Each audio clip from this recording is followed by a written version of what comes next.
अमर बाबू यही रहते हैं क्या? जी हाँ। जरा बुलाओगे? जी अभी बुलाता हूँ।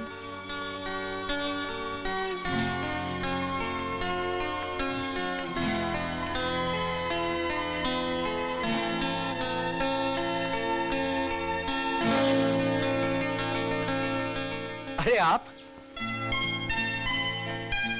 फरमाइए, क्या सेवा करूं आपकी? आपको नौकरी की तलाश है ना? हाँ, जिस तरह भूखे को रोटी की तलाश रहती है, उसी तरह आजकल के नौजवानों को नौकरी की तलाश रहती है। तो समझ लीजिए आपकी तलाश खत्म हो गई। मैंने आपके लिए एक बहुत ही खूबसूरत सी नौकरी तलाश कर ली है। मतलब वही महिला आश्रम की घर तोड़ने वाली? जी बहुत बहुत शुक्रिया, थैंक यू। सुनिए, आप मेरी बात समझने की कोशिश कीजिए। ये दूसरी नौकरी है। अच्छी बात है, मैं अपने सर्टिफिकेट्स वगैरह लेकर आता हूं। नहीं नहीं, उसकी कोई जरूरत नहीं। आप मेरे साथ आइए।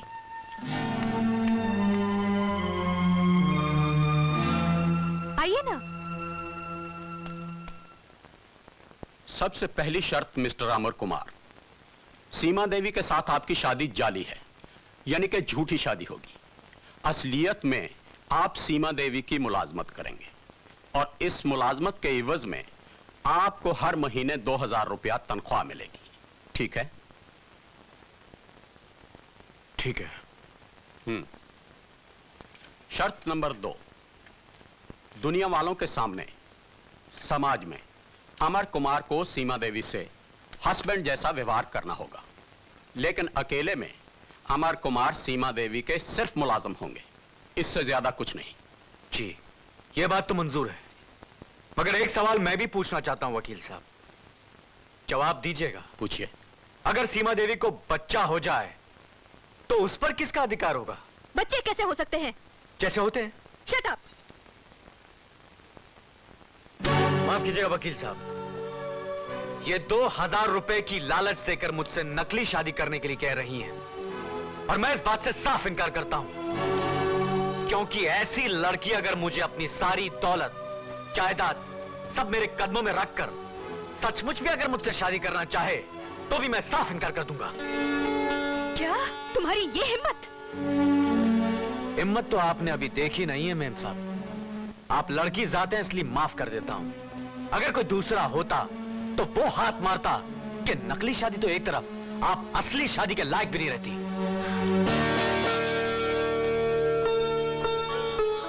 डैडी? मिस्टर अमर कुमार, मेरा नाम करमचंद है, मैं सीमा का बाप हूं। नमस्कार। नमस्ते। मुझे तुम्हारी साफ गोई और करख जवाब सुनकर बहुत मजा आया। साफ साफ बात करने की मेरी आदत है हुजूर, मगर तकलीफ तो यह है कि जमाना इस आदत की दाद तो देता है मगर नौकरी नहीं देता, बल्कि जज्बात को ठेस पहुंचाकर, मेरी गरीबी का मजाक उड़ाकर, मुझे पैसे का लालच देकर मुझसे गलत काम करवाने की तमन्ना रखता है, और मैं ऐसी हजारों नौकरियों को ठोकर मारता हूं।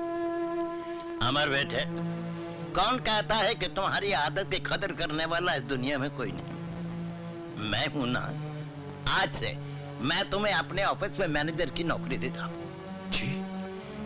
यस। डैडी, डैडी आप धोखा खाएंगे, आप इन्हें पहचानते नहीं। आदमी की पहचान मुझे तुमसे ज्यादा है बेटे। तुम्हें तो इतना भी मालूम नहीं है कि सोने और पीतल में फर्क क्या होता है। पीतल से बनते हैं बर्तन और सोने से जेवर। तुमने सोने को पीतल समझ लिया। आओ बेटे।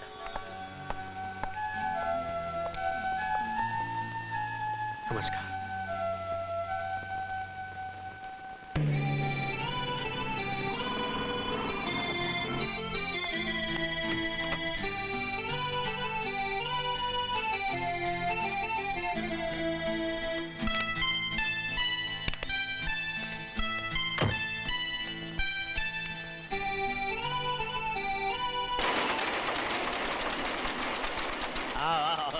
हमारे बेटे जरा फैक्ट्री देखो।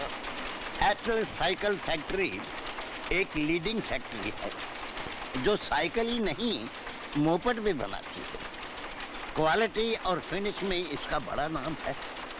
अब इस नाम को बरकरार रखना तुम्हारा काम है।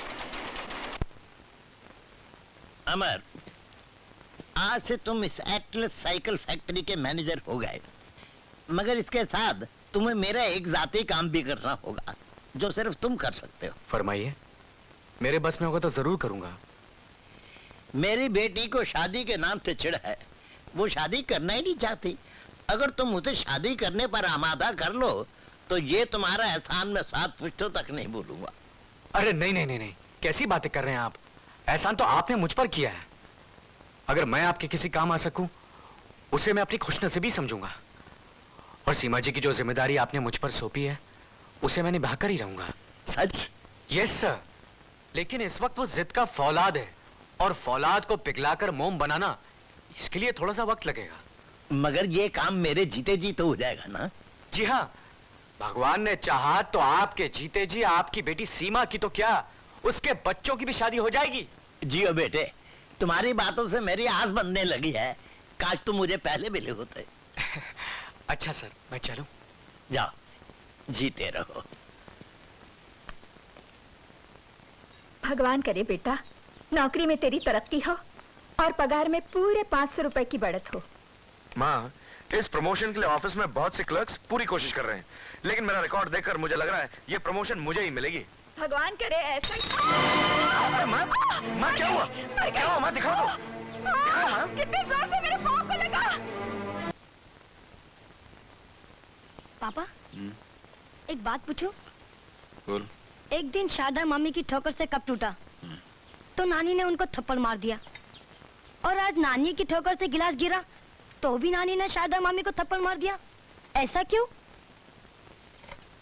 एक बहुत आसान सी मिसाल दूं? ये क्या है? छुरी। ये क्या है? सेब। अभी छुरी को सेब पे गिराओ या सेब को छुरी पे गिराओ, हर हालत में बेचारा सेब ही कटेगा। और ये जो तेरी नानी है ना, हाँ? ये छुरी नहीं है, ये कुल्हाड़ी है। तो कुल्हाड़ी को पैर पे मारो या पैर को कुल्हाड़ी पे मारो, हर हालत में पैर ही कटने वाला है। ये बच्चे को उल्टी सीधी क्या पट्टी पढ़ा रहे हो? नहीं नहीं, पट्टी नहीं पड़ा था, इसकी आंखों पे जो पट्टियां लगी थी ना, वो पट्टी खोल रहा था मैं। ऐसी बकवास फिर की ना तो मुझसे बुरा कोई नहीं होगा। हाँ, जाहिर बात है, तुमसे ज्यादा कोई बुरा हो भी कैसे सकता है? क्या मतलब? नहीं नहीं, ये मन की ख्यालात की कोई डकार थी, वो निकल गई। वो कुछ भी नहीं बोला मैंने। अरे पहलवान, ऐसे कमर पे हाथ रख के यहाँ मत खड़े हो, डर लगता है कहीं घबराहट में सालन में नमक की जगह शक्कर डाल दूंगा तो तुम्हारी माँ की सड़ी हुई सैंडल सुबह सुबह खानी पड़ जाएगी। जाओ ना यहाँ से, मैं तुम्हारे पैर पड़ता हूँ। जाओ। अरे मैं कहाँ अखाड़े में फंस गया हूँ यार। नहीं, वापस जाओ, खड़ी है। क्या मुसीबत। लेकिन पिताजी, आप अमर से पूछकर तो देखिए, वो राजी होता है कि नहीं?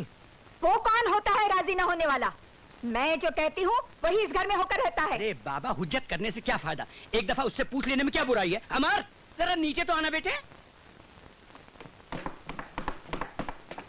पिताजी, जो कुछ भी कहना है फौरन कह डालिए।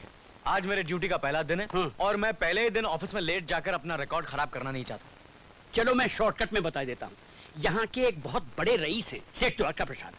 उनकी इकलौती बेटी सोना के साथ मैं तेरी मुलाकात करवाना चाहता हूँ। किस सिलसिले में? तेरी शादी के सिलसिले में। ओह। हाँ अमर, अगर तू ये रिश्ता मंजूर कर ले तो सेठ द्वारका प्रसाद की जायदाद का अकेला मालिक बन बैठेगा और साथ में वो 10 लाख नकद देने को भी तैयार है। अच्छा अच्छा अच्छा अच्छा। तो दूल्हों के बाजार में आप मुझे 10 लाख रुपए में नीलाम कर रहे हैं ना? कैसी बात करता है? किसी बड़े घर में शादी करने का मतलब अपने आप को नीलाम करना होता है क्या? बिल्कुल। पहली बात तो यह है कि दहेज लेना पाप है, और दूसरी ये कि बड़े घर का दामाद बनना जैसे टोपी को सर से उतार के पैरों में पहनना। और अगर मैं बिक गया ना तो मेरी भी वही हालत होगी जो आप लोगों ने बजरंगी भैया की है। बेचारा आप लोगों के एक एक इशारे पर सारंगी की तरह बचता रहता है, और मुझे सारंगी बनने का कोई शौक नहीं। Bye bye.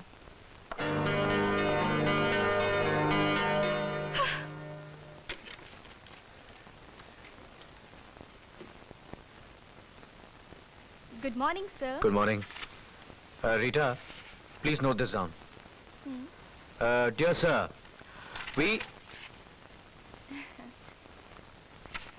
Miss Rita, yes sir.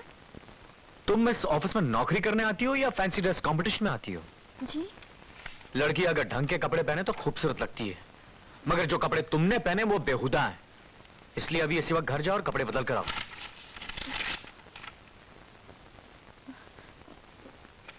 मैंने तुमसे कहा ना कि अभी इसी वक्त घर जाओ और कपड़े बदल कर आओ। Now out. ये sir.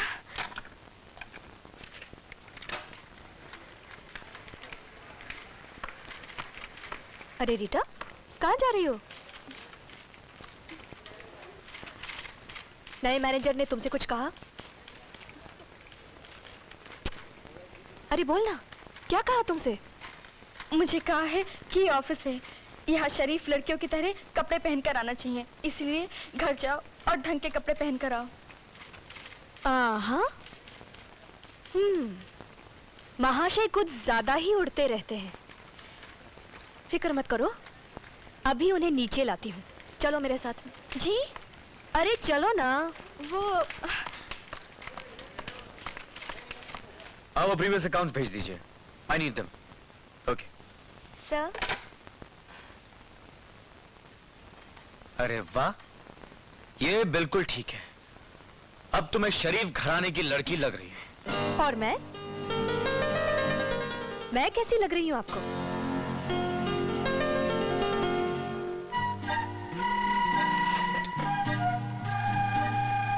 Good morning madam. Manager क्या बन गए? आसमान पर उड़ने लगे? औरतों से झड़प मोल लेने की आदत नहीं जाती आपकी? औरतों को क्या पहनना चाहिए, क्या नहीं पहनना चाहिए, क्या हमें आप मर्दों से सीखना पड़ेगा? रीटा को इन कपड़ों में देखकर आपने इसे दफ्तर से बाहर निकाल दिया था। अब मैं इन्हें पहनकर आई हूँ, क्या आप मुझे भी दफ्तर से बाहर निकाल देंगे?